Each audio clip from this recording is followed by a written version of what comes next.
Ang intense ng mga kaganapan ngayon sa abot kamay na pangarap sapagkat sa wakas nga ay maliligtas na nila Doc Robert at Giselle, ang ama nilang si Don Pepe.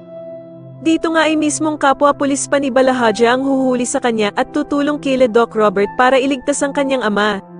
Samantala ay tuluyan na ngang pumayag ang nagbabantay na pulis kay Don Pepe sa inaalok nga nitong 10 milyong piso kapalit ng paglaya niya.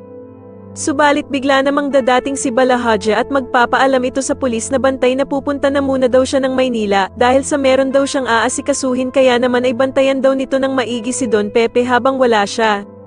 Kaya naman ay biglang magkakaroon ng pag-asa si Don Pepe dahil masasagawa na nga daw nila ang kanilang pinaplanong pagtakas. Sa kasamaang palad naman habang papatakas na nga sila Don Pepe at ang pulis na nasuhulan nito, ay wala naman silang kaalam-alam na nakasunod na pala sa kanila si Balahaja na ang akala nila ay nakaalis na ng Maynila.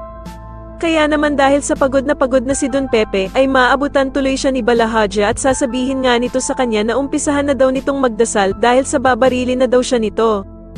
Samantala ay mabuti na nga lang at nakatawag na ng mga pulis sila Doc Robert at Giselle kaya naman ay saktong maabutan nila si Balahaja na tinututukan ng baril ang ama nilang si Don Pepe. Sa kabilang banda naman matapos malaman ni Doc Carlos kay Annalyn na pinagbibintangan nito si Zoe na may kinalaman sa pagkawala ng kanilang lolo Pepe, ay kukumprontahin ni Doc Carlos ang anak niyang si Zoe at paaminin niya ito. Kaya naman ay hindi malaman ni Zoe kung aamin ba siya o hindi dahil sa takot na takot itong madamay sa pagkawala ni Don Pepe.